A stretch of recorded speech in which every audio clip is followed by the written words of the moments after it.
Ништо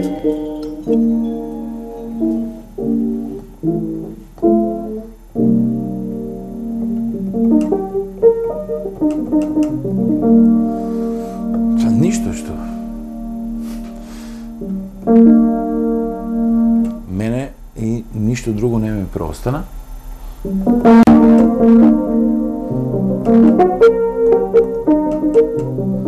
Туку да го барам Игор меѓу овие 88 дирки.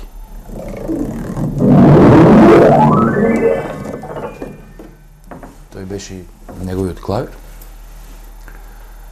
Остана овој раштиманиот клавир и јас често си мислам дека меѓу овие 88 дирки некаде ќе си направиме муавет. Јас и брат ми Игор Маџиров. Се сеќавам, тој како мал имаше огромен љубител беше голем за покрај мене да оди на спортски риболов. И беше толку талентиран и таму што Игор за 3 години стана младински првак на Републикава. Дури тогаш многу од учеснициве, наречеме од центрите за спортски риболовци како што е Велес и Скопје, беа зачудени од каде сега излезе тој. Тој беше неприкосновен во оваа својата генерација и беше 3 пати првак на Македонија. И еве можеме тоа да го потврдиме или со неговите трофеи и награди, нели, медали така натаму, еве ги овде. И како првак на Македонија, тоа беше во Дојран, па и во Охрид, како капитен на македонската репрезентација, тој учествуваше и на државното првенство во оно време, нели, на некогашна Југославија, 1987 година, во родното место на познатиот југословенски нобеловец Иво Андрич, односно во неговиот роден град Вишеград. Значи, додека мене ме интересира одредени работи таму оркестрот што свири, кога ќе почнеше темата на Pink Panther, уште од сам старт, тој веднаш се претвараше во ликот на Pink Panther и едно детенце, може да се замислите едно детенце кое што го изодуваше комплетниот тепих од пред бина до сам влез некои 2-30 метри, го изодуваше точно во потезите на Pink Panther. Пум, пум, пум, павам, и точно како го гледаше цртаниот филм, го имаше Pink Panther направено неверојатно. Што масите и луѓето беа испоседнати од лева и десна страна, се завртуваа дословно него да го гледа. Тоа беа неверојатно неговите први театарски представи. Во живо ќе го изодеше тепихот до сам излаз и се враќаше, зашто добиваше бурни овации. И од 250 надпреварувачи Игор беше 6 во Југославија. Еве и тоа е исто како награда го има од Вишеград календарче кое е доживотен. Тоа не е, например, како и сите други класични за една година, него се менјат само бројките и месециве, така еве денеска после скоро 10 години од неговото од непостојање меѓу живите и се уште го имаме, нели, како трофеј, како награда, еве да него и си ја поставуваме со жената, еве и сликата, нели, така.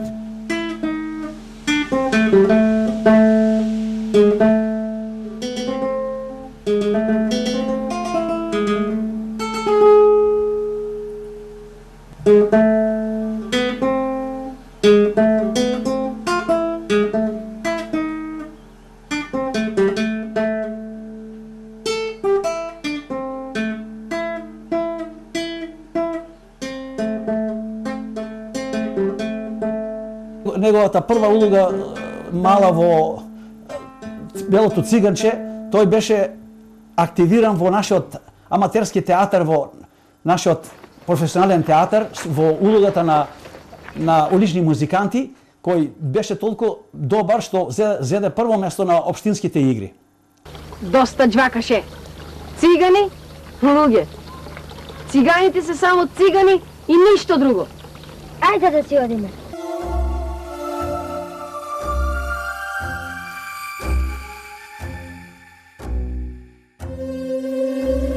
Првата средба со него ми беше на приемниот испит на Факултетот за драмски уметности 1989 година. На приемниот на кој што јас бев пријавен. Инаку тој бил примен предходната година, веднаш заминал во војска. Знам дека служеше војска во Кичево. И на тој приемен беше дојден како војник на отсуство. Го земал отсуството специјално за да дојде на приемниот испит, за да ги види идните своји колеги.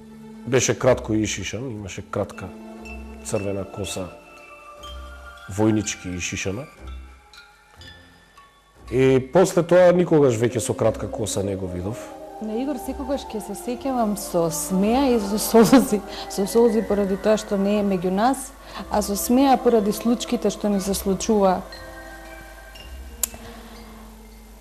Ама исто така ќе се сеќавам и по една од најубавите сцени што сум ги направила во мојот уметнички живот, а тоа беше на Академија и тоа беше со Игор. Нам двајцата не се падна Хамлет и Офелија. Всушност, некој од нас го одбра тој диалог. И се паднахме партнери. Многу долго време сцената не ни одеше. Речиси цела година никако да тргне сцената. Мислам дека нашиот професор Милчин, кога ќе се качевме двајцата на сцена, му паѓаше мрак на очи, не можеше веќе да не гледа. Пробавме да се бакнуваме, на крај се испокаравме, дојди до тепачка. И кога конечно емоциите се смирија, кога секој си се повлече во својот свет, ние почнавме да играме онака како што мислевме, се испреплеткаа многу емоции и речиси на крајот пред самото полагање на испитот, нас ни се случи одлична сцена. Беше одлично, да не речам совршено. И се сеќавам дека еден колега му приде и му рече: Игор, би сакал ја да играм вака како ти сега. Значи, ја имам некаде во архивата таа моја сцена со Игор, ама мислам дека и ден денеска би можела истата да ја одиграм. Нормално да беше, мислам, со Игор. Мислам дека беше во втора година, кога гостувавме во Хард Рок, ги правевме тие антиреклами во чест на наградените за екранова, таа екран награда на годината која се наградува актерите. Учествувавме нашата класа и тој беше еден од авторите на оние антиреклами ги смислуваше. Значи, не знам, според мене Игор Маџиров беше еден моцартовски тип кој што никогаш не ја покажуваше внатрешната болка, која што како и секој млад човек уметник ја носи со себе. И дури се сеќавам дека професорот секогаш му викаше да си ја штеди енергијата за себе, да не живее толку за другите. Тоа го имам запаметено многу добра. Игор Маџиров. Кога првпат ќе се спомне Игор Маџиров, секогаш ми текнува на македонските бајки. Затоа што мислам дека додека живееше во бајки, во своја собствена бајка. Беше нејзин писател, режисер, главен актер, понекогаш статист и беше енергија. Сите оние што живееле со Игор Маџиров, што зборувале со Игор Маџиров, што се познавале со него, поминале одредено време со него, знаат и се уште носат таа енергија која го карактеризираше него. Бидејќи бевме провинцијалци двајцата, по некоја таква линија се здруживме. Јас работев во ноќен драгстор, што значи навечер, преку ден идев на факултет, он со мене беше по цела ноќ на телефон. И некако ми помагаше да поминам низ тие долги продавачки ноќи. Он беше онлайн продавачка во тој драгстор, дежурна. Имаше неверојатен смисол за хумор. Неверојатен. Неговиот живот беше антидрама, беше гротеска понекогаш, беше се што другите не може да си го дозволат. Неговите приказни извира од неговата глава и во моментот знаеше да направи таква приказна во која ќе се вклучат сите и ќе изимпровизираат и од тоа ќе се родат анекдоти. Еве ги гледате двајцата најдобри возачи денеска на денешницата. Тука се Сена и Прост. Сена има прва пол позиција. Прост, еве гледате се загреваат. Сега ќе видите загревањето. Браво Сена. И сега треба да стигнат на старт тие. Ќе стартуваат, имаат различни стилови на стартување. И гледате тие големи семафори горе.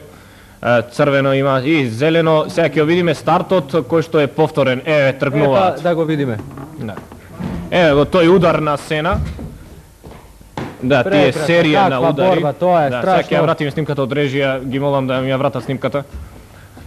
Не, сега ќе видиме повторено што се случи, бидејќи од преголема брзина нашите гледачи не видува што се случи на вистина. Во 300 км на час тешко е да се види се. Еве тргнуваат. Но тука тоа колега се вика прекрасно. Да, тоа се вика колега slow motion. Slow motion е голема работа во телевизијата, но нашата телевизија може се. Гледајте, тоа е.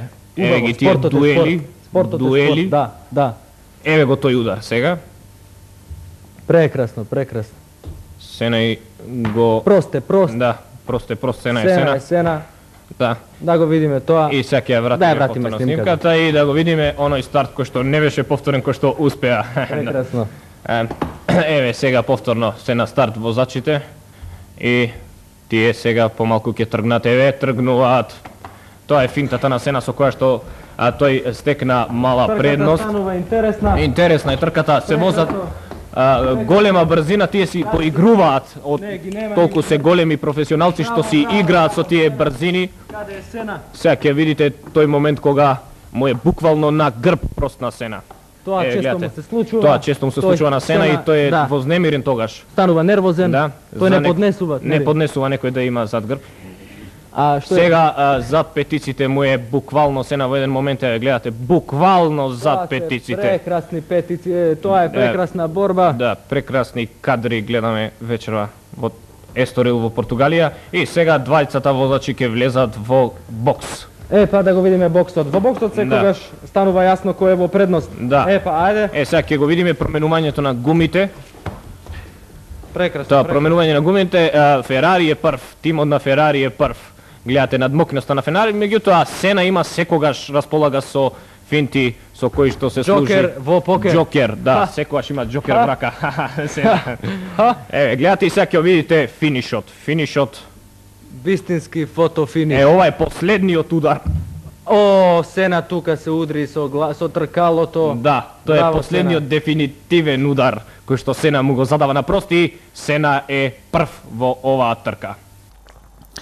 Игор Маџиров беше прекрасна личност, имаше совршена смисла за хумор, беше секогаш ведар, беше насмеан, беше секогаш спремен да помогне, но и да побара помош ако е тоа потребно, затоа што тоа на некој начин го отсликуваше неговиот карактер. Дружењето на факултет сепак остана како, за мене барем, како траен белег во однос на тоа пријателство. Се сеќавам на... Тоест, сега вака кога би сакал да се присетам, не би можел сигурно да се присетам на ниедна во детали од сите тие работи кои тој така совршено ги правеше во однос на покажување на својот дух, во однос на својата духовитост. На дедињу ти то спава, на дедињу ти то спава, он не спава веќе, он дрема, он не спава веќе. Царап е ударник. А што би значило тетовирани души? Тоа било као души од тетово или не знам што би значило Пакистан. Пакистан било на почеток на школската година, која ќе дојде втора година на студии, пошто не може да си го плати станот, да си плати некој подобар стан, ќе мора пак во истиот стан да биде, и значи пак и стан Пакистан. Многу го сагаше Хармс, многу го сагаше Чехов, тоа за некој би звучала некаква диаметрална спротивност во однос на Тоа се два различни типа на пишување, но он беше доказ за тоа дека тие два различни начини може да се спојат во едно и он ги сакаше подеднакво.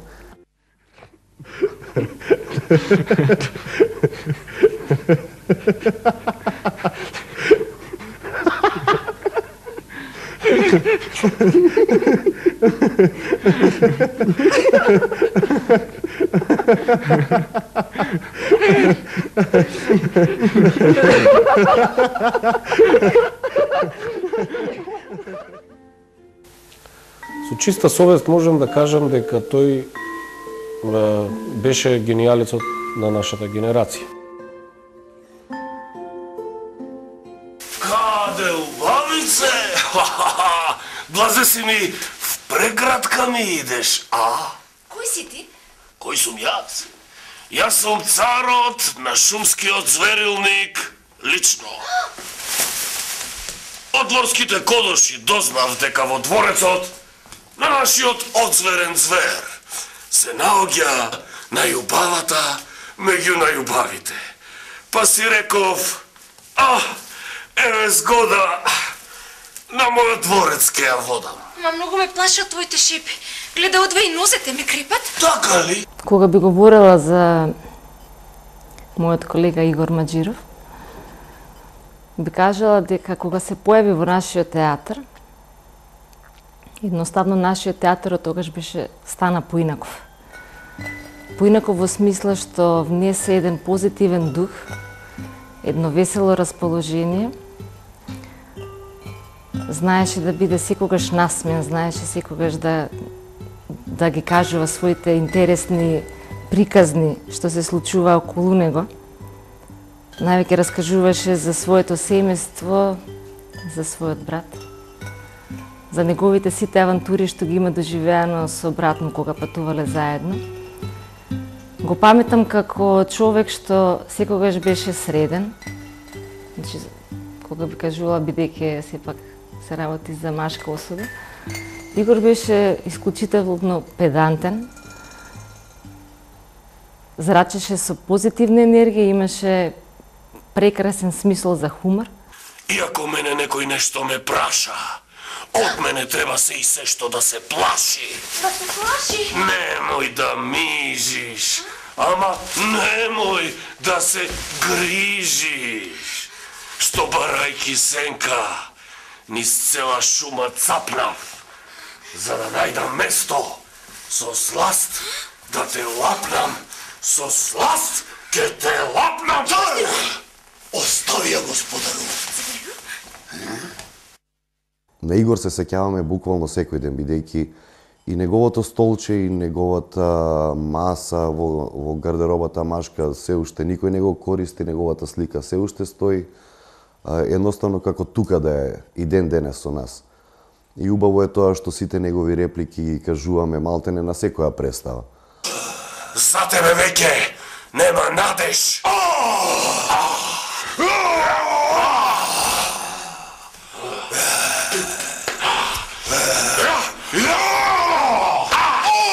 И постојано кога ќе се појавеше во театрот, буквално оживувавме со него. И повторно ќе кажам, значи колку време да помине, ова го правиме сега за 10 години, воопшто не се осеќа дека 10 години поминале. И ми се чини колку повеќе време да помине, ние нема да го забравим Игор, бидејќи Игор е постојано со нас, бидејќи Игор е постојано во нашите представи, постојано се сеќаваме на него без разлика каде и да одиме на кое патување и постојано велиме да беше сега Игор со нас, ова ќе го направиш. Зарем уште сакаш ќоте да јадеш? Што повеќе од цара влади да ги сакаш по твоја нека биде? Нема веќе така вака. Образата моја овде веќе нема место. Еве веќе почнав да ја губам и свеста. Нема зошто повеќе разговор да водам. Ајде збогум на сите, дома ја си одам.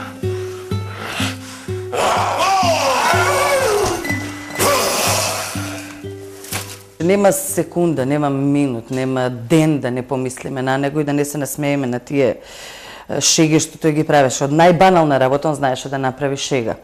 И секогаш тоа завршуваше со смеење до солзи. Тој беше близок на најразноразни начини со секој од колегите. Знаеше со секого да се почувствува на еден поинаков начин. И сега можам да го кажам тоа, например, за односот према мене и Предраг. Многу не сакаше и стално не викаше каде сте, фамилио, ве обожувам, фамилио. Значи на секое доаѓање во театар кога ќе не видеше, значи толку му недостасуваше, предпоставувам, тој фамилиарен живет, меѓутоа со оглед на годините што тогаш ги имал, не можел да се откаже од ноќните лудувања и од девојките за кои можам да кажам дека беше магнет едноставно за нив. Имаше една случка на Виенска аеродром, седиме, нели, сите од нашиве колеги мажи. Една прекрасна девојка седи и чека, нели, да ја дојде редот за летање. И сите од нашиве колеги поминуваат, кој намигнува, кој дава до знаење дека она многу убава и не знам. На крај се појавува Игор, седнува пред нејзе. Молчеше 15 минути и ја гледаше директно во очи. Девојката за 15 минути попушти, му се насмеа, стана и за рака седнаа во првото кафуле да пијат кафе. Прв пат вистински го запознав во театарот за деца и младенци. Кога дојдов 99-та, некаде септември месец, средината на септември месец. За жал имав прилика многу кратко да го имам во мојот видокруг, физички.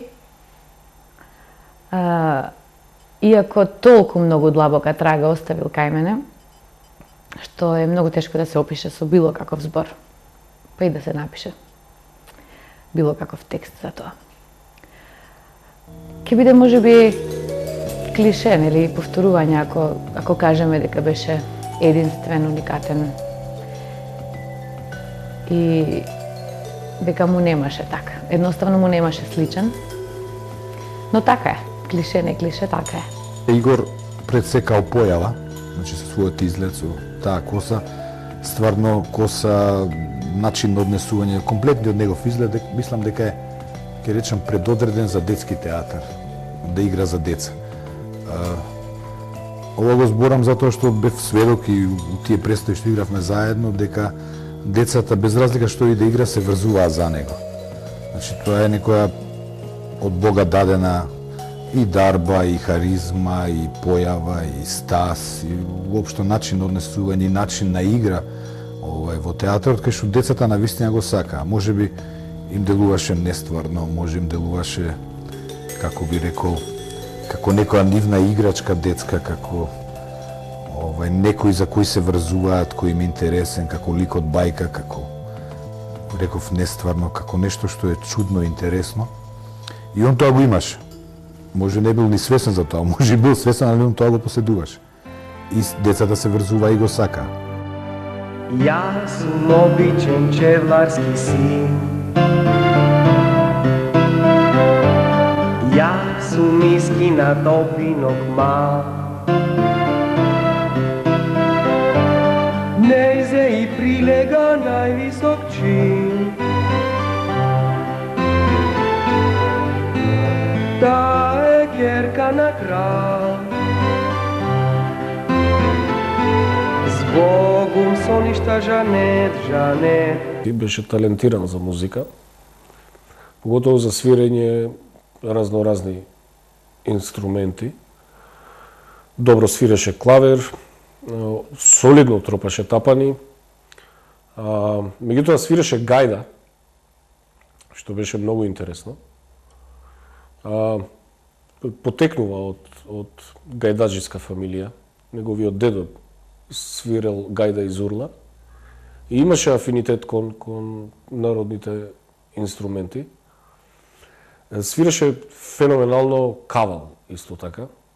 Мислам дека кавал најдобро свиреше, бидејќи во еден период се запиша во училиштето на Пеце Атанасовски за народни песни и танци.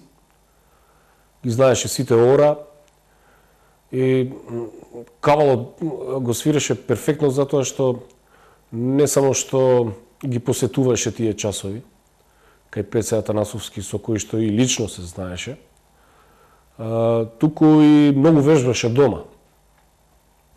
Го доведе до едно совршенство и феноменално свиреше. Игор Маџиров беше навистина посебен човек. Секогаш привлекуваше внимание и мислам дека не само со изгледот, имаше црвена долга виткана коса, него и не со однесувањето, него имаше нешто што привлекуваше внимание кај него.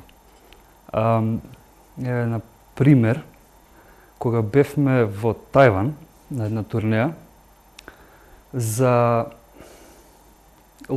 локалните што беа, значи, преведувачи, техничко особје и такви некои, направивме една мала приредба.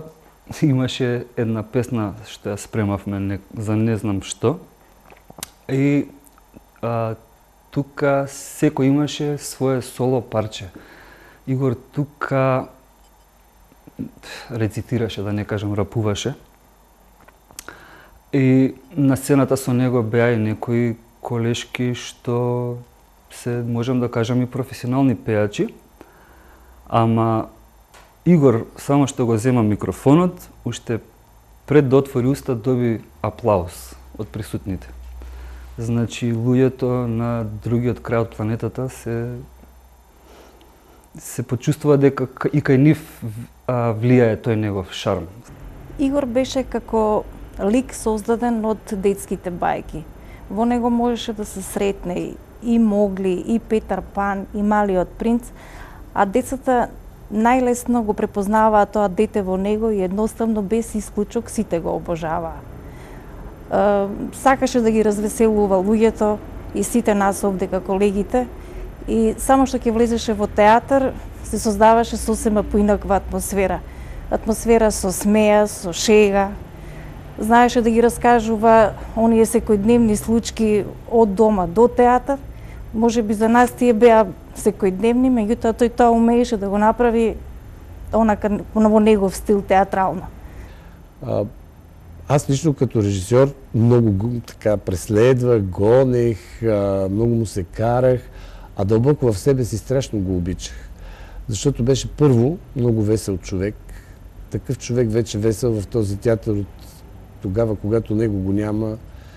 Някак си и хумора секна по някакъв начин. Неговия специфичен хумор, който имаше и който всички ние страшно обичахме. А той уж беше така само в смеха, в веселието, а се оказа, че ни липсва като актьор и като човек, който можеше да направи едно блестящо бъдеще, може би. Това е, което мога да кажа за него.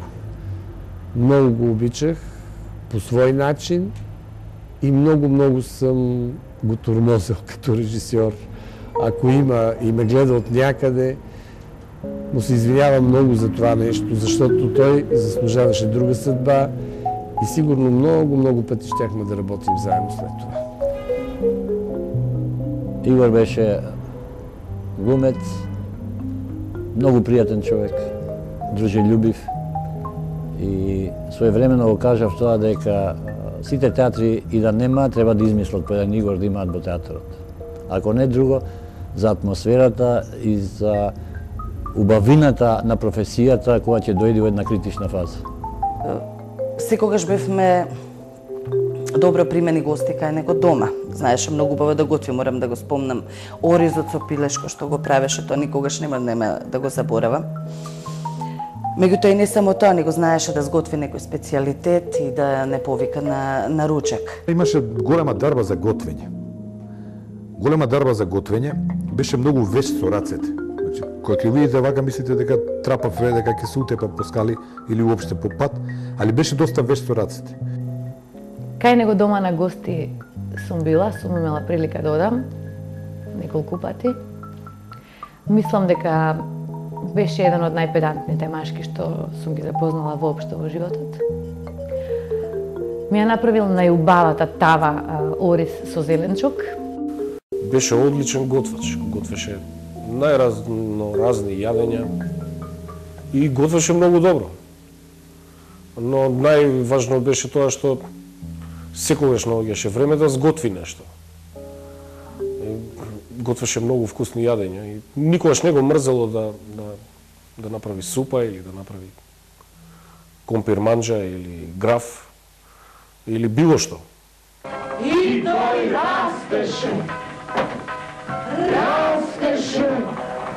и веќе можеше да се нарече вистински волк.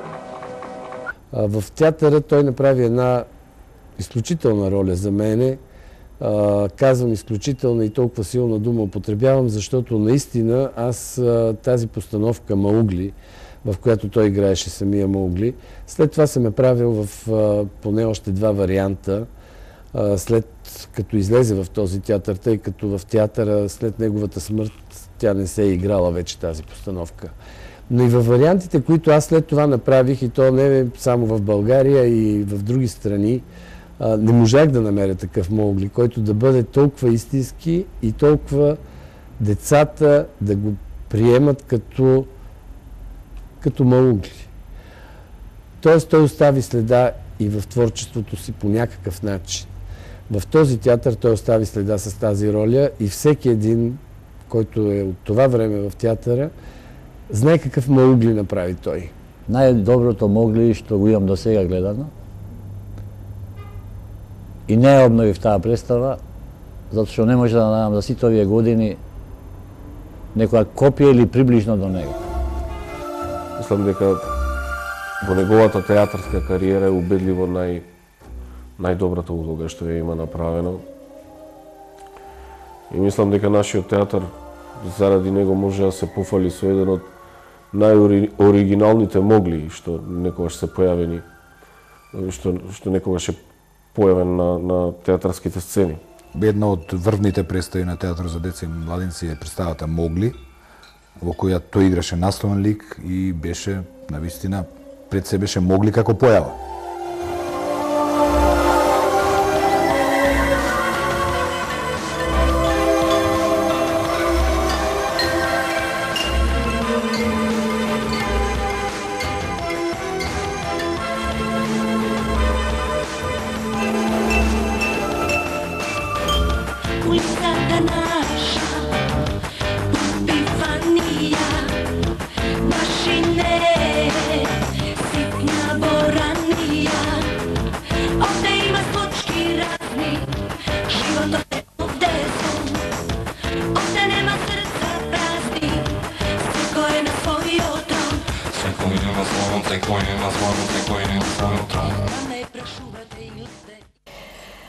Секогаш и секаде, кога можеше да ми помогне, секогаш ми помагаше. Ме упозна со милион луѓе. Имаше страшна харизма и беше некако весел. Ја го памтам Игор како харизматичен. Кога седевме у бифе, нон-стоп имаше он нешто да каже, нон-стоп имаше некој да посочи. И во суштина сакаше на луѓето да им помага. Мислам дека најважното за Игор беше што беше човек без маски. Не имаше маска. Тоа што го мислеше го кажуваше. Тоа што го болеше го кажуваше, што е вистинска реткост и во денешно време.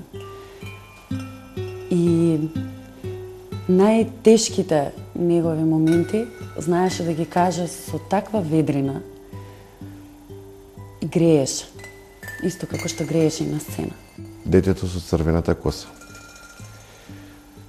Едно дете кое што по мене мислам дека не требаше да го земе Бог.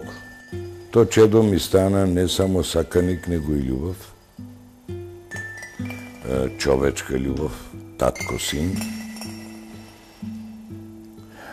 Во смисол дека од него ќе стане нешто големо.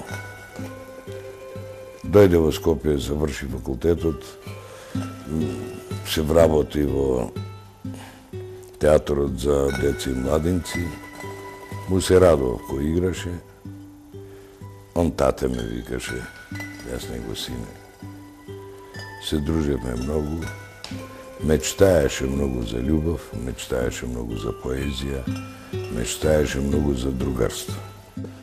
Тој имаше толку многу животна енергија, страст и би рекол и апетит, скоро за неколку просечни човечки животи. Игор беше човек што сакаше убави костими, сакаше убаво да изгледа и сакаше кога ќе се облече, посебно во кралските костими, да го изгледа тоа кралски. Имаше еден маниризам на, како да кажам, на носење на такви костими и секогаш беше спремен да го проба костимот, да се испрчи на некој начин својата долга црвена коса, како што знаеше, и да го износи не само елегантно, убаво, туку и весело, маниристично.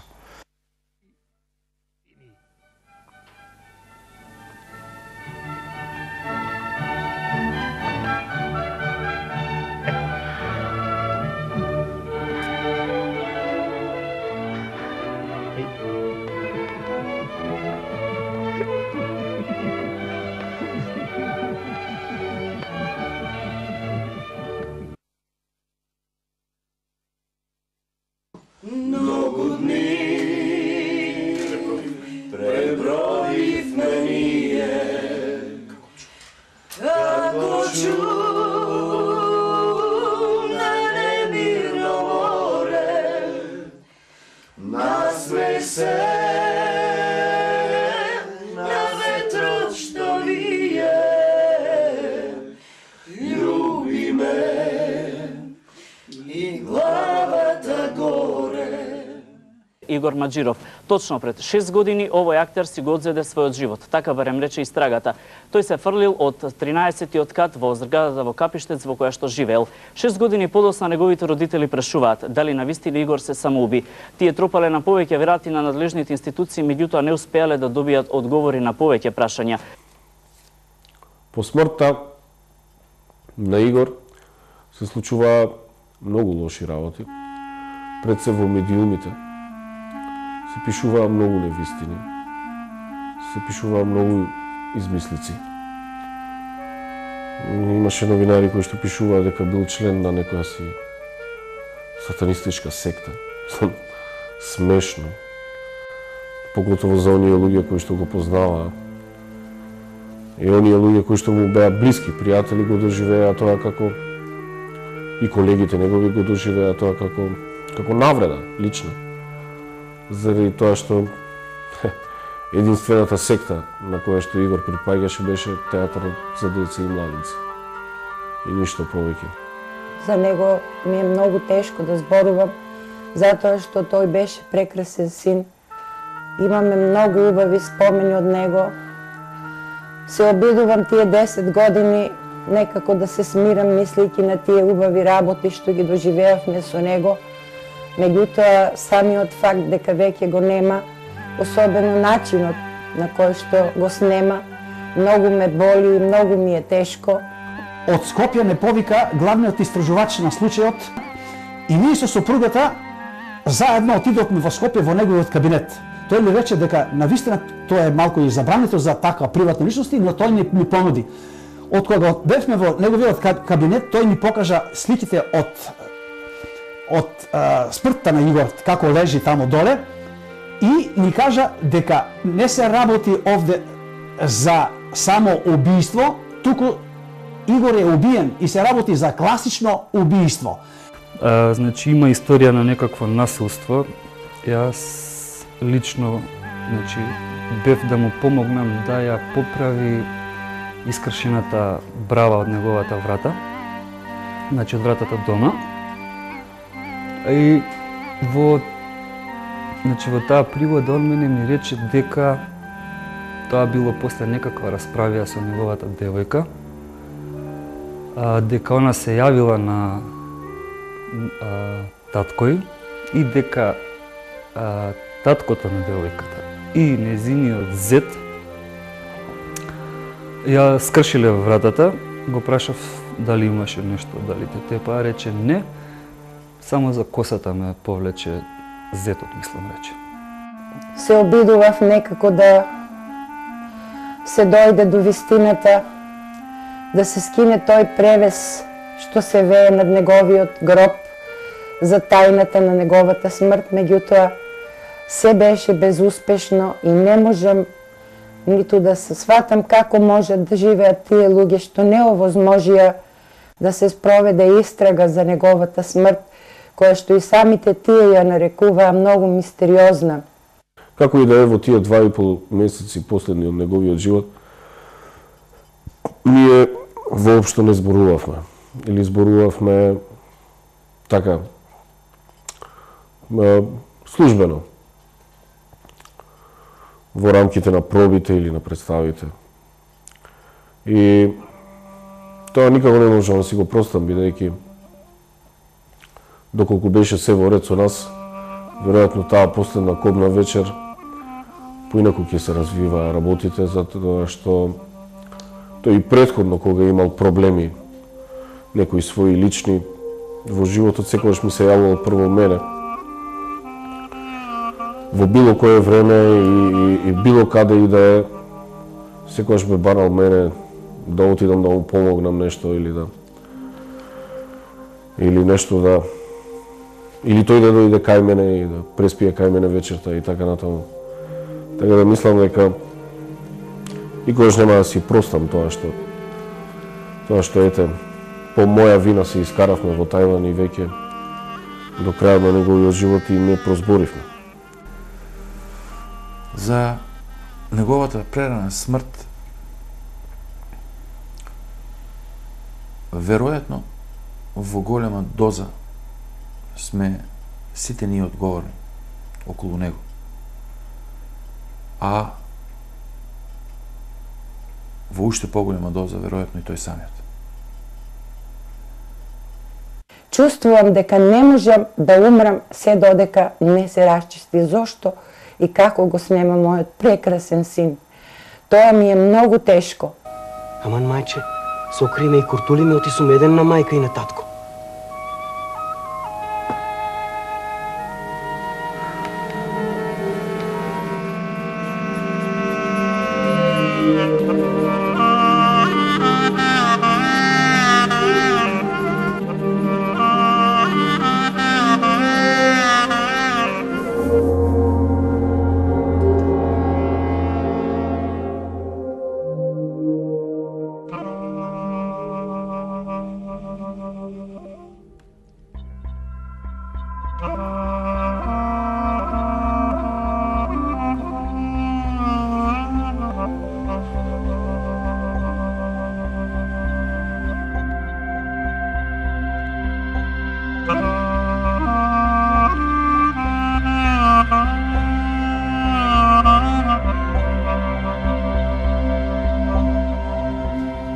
Кога ќе погледнам наназад, мислејќи за тоа каква би можела да биде неговата кариера да беше тука, претпоставувам дека тој ќе имаше уште многу работа.